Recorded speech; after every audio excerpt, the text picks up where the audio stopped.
রিম্পা কুণ্ডু 2023-এ আরেকটি পর্বে সকলকে স্বাগত। বন্ধুরা, আশা করি সবাই ভালো আছেন, সুস্থ আছেন।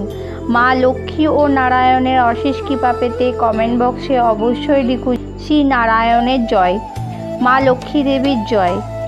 এই পর্বে আলোচনা করব এবছর অর্থাৎ 2026 সালে বাংলায় 1433 বঙ্গাব্দে জ্যৈষ্ঠ মাসের পূর্ণিমা অর্থাৎ মল মাসের পূর্ণিমা কবে অনুষ্ঠিত হতে চলেছে, 30-এ নাকি 31শে মে।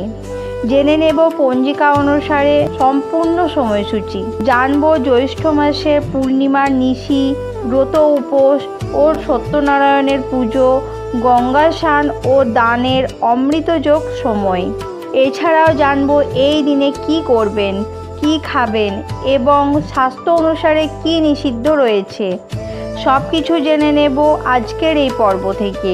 মূল পর্বে যাব তার আগে রিম্পা কুণ্ডু 2023 চ্যানেলটিকে সাবস্ক্রাইব করে পাশে থাকা বেল আইকনটি প্রেস করার অনুরোধ রইল, যাতে সকল ভিডিও নোটিফিকেশন আপনারা খুব সহজেই পেয়ে যান। বিভিন্ন পুজো পাঠ পঞ্জিকা অনুসারে আপডেট পেতে অবশ্যই এই চ্যানেলটিকে সাবস্ক্রাইব করে নেবেন।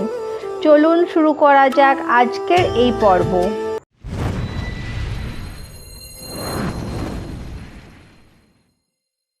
সনাতন ধর্মে পূর্ণিমা তিথি অত্যন্ত পবিত্র ও পূর্ণদায়ী বলে মনে করা হয়।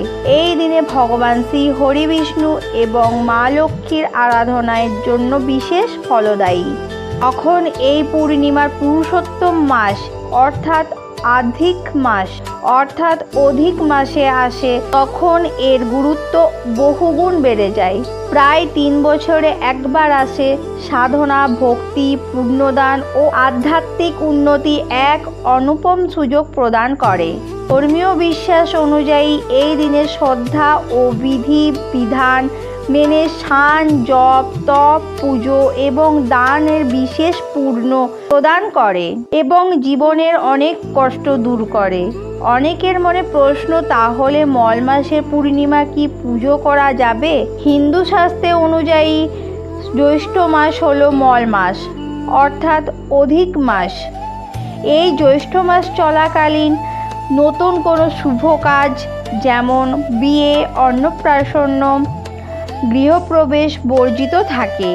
তবে এই সময়ে নিয়মিত নিত্য পুজো ও বিষ্ণুর আরাধনা করা বা ব্রত পালন করা অত্যন্ত শুভ বলে মনে করা হয়। মল মাসে পূর্ণিমা তিথি স্বাস্থ্য অনুসারে করণীয় এবং বর্জনীয় কাজগুলি সম্পর্কে আলোচনা করব।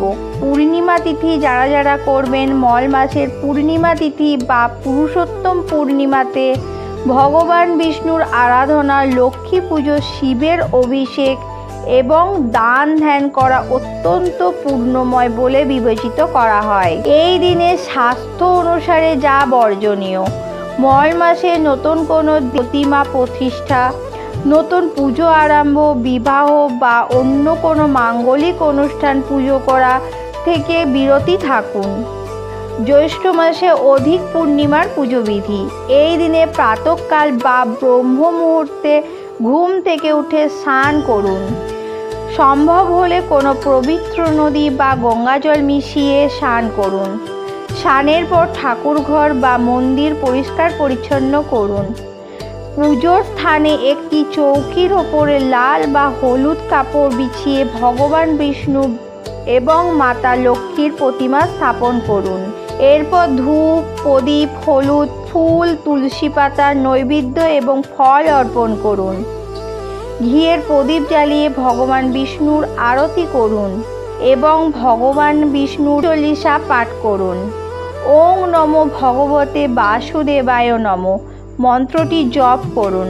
পুজোর পর সামর্থ্য অনুযায়ী অসহায়, গরিব, ব্রাহ্মণ ও অভাবী মানুষকে খাবার, অন্ন, বস্ত্র, অর্থ দান করুন। এই দিনে আপনি যদি উপবাস ও ব্রত পালন করেন তবে ফল, মিষ্টি, দুধ, ছানা, সাবুদানা ইত্যাদি খাবার খেতে পারেন। যারা ওই দিনে উপবাস পালন করবেন না, তারাও ওই দিন নিরামিষ আহার গ্রহণ করুন। মাছ, মাংস, ডিম, পেঁয়াজ, রসুন ইত্যাদি খাদ্য তালিকা থেকে বিরত থাকুন। এবার জানাবো জ্যৈষ্ঠ মাসের পূর্ণিমা অর্থাৎ মল মাসের পূর্ণিমা সম্পূর্ণ সময়সূচি। পঞ্জিকা অনুসারে পূর্ণিমা তিথি কখন শুরু কখন শেষ, পূর্ণিমা নিশি ব্রত, উপবাস, সত্যনারায়ণের গঙ্গা স্নান, দান এবং অমৃতযোগের সময়করণ। এবছর অর্থাৎ 2026 সালে বাংলায় 1433 বঙ্গাব্দে জ্যৈষ্ঠ মাসের পূর্ণিমা বা মল পূর্ণিমা বা মল মাসের পূর্ণিমা বা অধিক পূর্ণিমা। পূর্ণিমা তিথি শুরু হবে 30শে মে 2026, বাংলায় 15ই জ্যৈষ্ঠ 1433 শনিবার দিবা 11টা বেজে 21 মিনিট থেকে। এই একই দিনে অর্থাৎ 30শে মে বাংলায় 15ই জ্যৈষ্ঠ 1433 শনিবার, ওই দিনে পূর্ণিমা নিশি পালন। ওই দিনে সত্যনারায়ণের পুজো। সত্যনারায়ণের পুজোর সময়সূচি হলো প্রদোষে সন্ধ্যা 6টা বেজে 14 মিনিট গতে, রাত্রি 7টা বেজে 50 মিনিটের মধ্যে। শ্রী শ্রী সত্যনারায়ণের ব্রত পূর্ণিমা ব্রত উপবাস পালিত হবে 31শে মে 2026, বাংলায় 16ই জ্যৈষ্ঠ 1433 রবিবার। আজকের ভিডিওটি আপাতত এই পর্যন্তই। আপনাদের ভালোবাসায় ভালো লাগায় এই চ্যানেলের আসল শক্তি। ভিডিওটি যদি ভালো লেগে থাকে তাহলে অবশ্যই একটি লাইক করে দেবেন এবং হেল্পফুল বলে মনে হলে নিজেদের ফ্রেন্ডস ফ্যামিলির সাথে শেয়ার করার অনুরোধ রইল। সবাই ভালো থাকবেন, সুস্থ থাকবেন। দেখা হচ্ছে আগামী পর্বে।